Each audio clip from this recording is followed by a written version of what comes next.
Non seulement tu switches de perso, mais tu switches des fois aussi complètement d'émotion.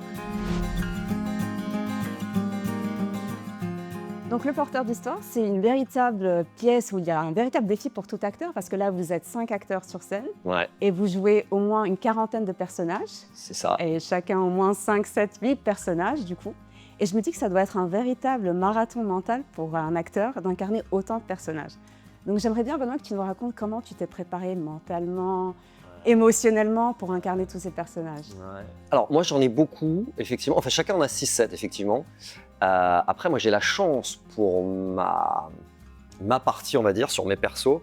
J'en ai 2 qui sont marqués, qui restent assez longtemps. Donc au final c'est vraiment ces 2-là que j'ai bossé. Les 4-5 autres, finalement, c'est plus un ton de voix ou un timbre de voix qui suffit à le marquer. On peut le mettre de côté, et où il a juste vraiment 2 phrases, et auquel cas, bon, celui-là, ça va. Et donc sur ces 2 persos, la manière dont je me suis préparé, il y en a un, bon, on va spoiler un peu, mais il vient du nord de la France, un peu terreux, un peu bouseux. Et du coup, je me suis inspiré de 2-3, je suis moi-même originaire du Nord-Pas-de-Calais. Donc j'ai pu finalement prendre, m'inspirer voilà. Donc il y a ça. Donc là, j'essaie de prendre un accent un peu marqué, pareil avec un timbre de voix, j'essaie un peu de changer, avec une voix soit de gorge, soit de narine, soit de poitrine. Et celui-là, il est plus gorge pour le coup.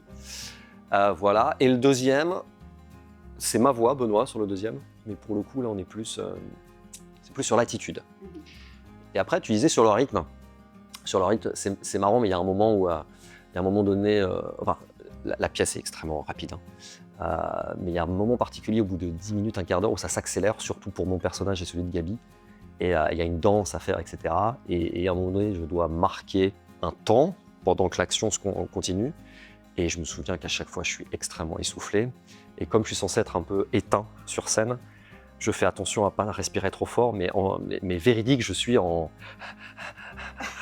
Et j'essaie de faire attention à ça. Et ouais, ça peut être prenant. Et donc, ouais, il y a ce côté sportif aussi, effectivement. Et c'est aussi un défi colossal au niveau du texte, la maîtrise du texte. Quels sont les outils qui te permettent de surmonter un défi pareil? En vrai, le texte, ça va, hein. C'est pas ce qu'il y a- ouais, c'est pas ce qu'il y a de Qu'est-ce plus qui a été compliqué. le plus difficile On a pris ce parti pris de vouloir faire exactement la même pièce que telle qu'elle est jouée à Paris. On a eu la chance de récupérer la captation de la troupe parisienne, et on est collé exactement à ça à 99,9%. C'était ça le plus gros challenge. Qu'est-ce que tu as appris de toi en tant que comédien, qu'acteur, après avoir joué une pièce pareille? Après avoir préparé ou Après avoir préparé, après avoir joué? Alors c'est pas forcément sur celle-là, mais c'est plus sur Edmond. Edmond était vachement marqué, et donc je me souviens qu'avant de monter sur scène, je m'étais mis un petit tic, un petit toc qui était je lui ai mis un petit toc qui était, comme il était un peu, voilà, pas confiance en lui, les épaules un peu rentrées, je sais pas, c'était le toc de timidité où il se frottait avec son pouce la paume de la main. Et c'était mon truc, avant de monter sur scène, voilà, je fais ça, et au moins je sais, je deviens un peu Edmond. Et je me suis dit, dans le porteur, ça va être chaud. Parce que tu peux pas switcher comme ça de... Non seulement tu switches de perso, mais tu switches des fois aussi complètement d'émotion. Encore une fois, spoiler, à un moment donné, je pleure, et ça s'arrête, et je rentre dans une pièce en mode tout va bien. Et c'est chaud parce que j'ai des larmes, et je me souviens d'ailleurs qu'une fois, parce que c'était un noir, je me suis pris l'angle du tableau dans la tronche et j'ai eu une bosse pendant à peu près 3 jours. Bref, mais ça c'est chaud. Et ça... Ouais, c'est quelque chose que j'ai appris sur le porteur, de pouvoir changer et de personnage et d'émotion en un claquement.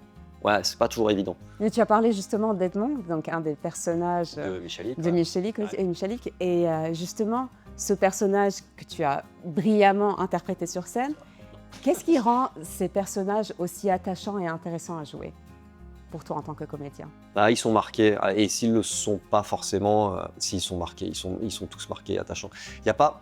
Et c'est ça qui est sympa avec les pièces de Michalik. Là, ceux-là, ouais, il y a quelque chose en plus. Enfin, jouer un croque-mort, c'est pas jouer un monsieur tout le monde qui... Enfin, je prends l'exemple du prénom, je pense au personnage de Steph qui est, si je dis pas de bêtises, agent immobilier. Bon, croque-mort, agent immobilier, tu peux... Je veux dire, il y a peut-être quelque chose à creuser un poil plus sur le croque-mort.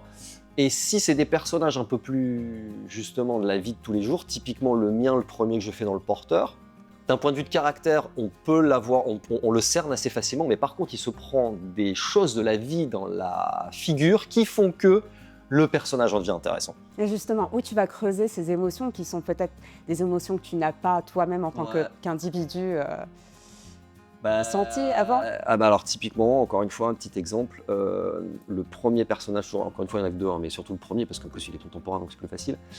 Et il lui arrive des histoires de vie qui typiquement c'était à la 6e représentation, j'ai mon meilleur pote qui était là et en fait j'ai réalisé 10 minutes avant de monter sur scène que ça se rapprochait vachement de ce qu'il avait vécu. Et j'étais en mode je peux pas me planter, il faut que je fasse un mec au poil. Juste pour lui quoi. Donc tu vas leur faire creuser dans les Et donc je vais émotions, creuser dans ce qui se passe, ouais, parce que c'est comme tout, enfin, on va creuser dans ce qui nous entoure, enfin, voilà quoi. Et parmi ces histoires, laquelle t'as le plus touché? Bah celle-ci justement, sans spoiler, mais Ouais. des histoires de vie qui peuvent parler parce qu'elles peuvent nous arriver. Ouais, c'est celle-là. Parce que la deuxième, on est sur un personnage plus historique Bien sûr. et c'est ça aussi qui est génial avec Michalik, c'est que tu vas jouer des personnages, tu te dis mais attends, je suis en train d'interpréter un mec qui a une page Wikipédia. Tu vois, c'est quand même stylé. C'est oui. Quelle est la réplique du porteur d'histoire qui restera toujours avec toi? Ça peut être une réplique, un monologue, Ah, c'est même mes toutes premières phrases que je dis, c'est putain, ce qui n'est pas forcément. Mais c'est parce qu'en fait, je le répète tellement au début, et c'est ce qui me permet de me mettre dans le personnage, parce que c'est pas ce qui définit bien sûr, mais ça me permet de me mettre dedans. Donc il y a celle-là. Après, ça c'est plus pour moi le perso. Non, ils se mettent à y croire quand même.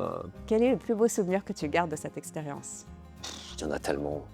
Mais le plus beau, c'est compliqué. Non, il y en a trop. Il n'y en a pas un qui est au-dessus. Déjà, le fait d'avoir pu le faire, d'avoir accouché de ce truc, je trouve ça déjà assez incroyable. Et donc, la première, se dire qu'on a réussi à accoucher d'un truc qui ressemble peu au pro, et je pense qu'on peut en être fier. Donc ça, c'est déjà un très très beau souvenir. Le premier visionnage qu'on a eu de la captation tous ensemble, où tu regardes les autres qui ne connaissaient pas la pièce et qui sont là en mode « Waouh les gars, c'est chaud !» Quand tu vois tes collègues et tes camarades qui captent le truc et qui te font pendant la répète, qu'ils arrivent à te mettre les poils, tu fais « Waouh, ça va être stylé !» Et puis je pense que certainement peut-être la dernière sera peut-être aussi un des plus beaux souvenirs. Le 19, ouais, avant de monter sur scène, on va se dire que c'est la dernière. Je pense que ouais, ça va. Je pense qu'on va se donner. Ils vont se donner à fond, Ouais. les 19, donc réservez vos billets si ce n'est pas encore fait. Ouais. Merci Benoît.